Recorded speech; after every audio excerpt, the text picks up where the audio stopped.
अरे मैकेनिक भैया, तुम्ही पण या पेट्रोल पंपावरून पेट्रोल भरता का? नाही नाही, मी तर पहिल्यांदाच आलोय मॅडम. अरे कालपर्यंत माझी ही गोड गाडी चित्यासारखी धावत होती, पण आता दम लागलेल्या ट्रॅक्टर सारखी आवाज करतीये. अरे मॅडम, इग्निशन उशिरा होतंय आणि स्पार्क प्लग ही त्रास देते.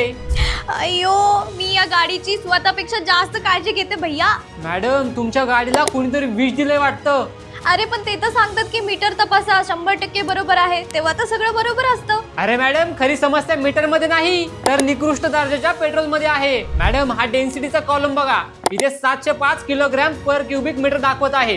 पेट्रोल साठी BIS नुसार डेन्सिटी 720 ते 775 किलोग्रॅम पर क्युबिक मीटर दरम्यान असायला हवी. जर ती 720 पेक्षा कमी असेल तर पेट्रोल मध्ये स्वस्त आणि कमी डेन्सिटीचे औद्योगिक सॉल्व्हेंट्स जसं हेक्सेन किंवा पेंटेन मिसळले असण्याची शक्यता असते.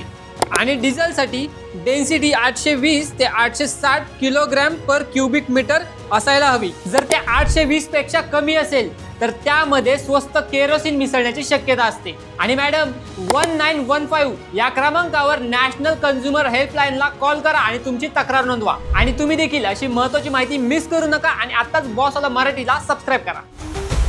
बॉसवाला, बी द बॉस.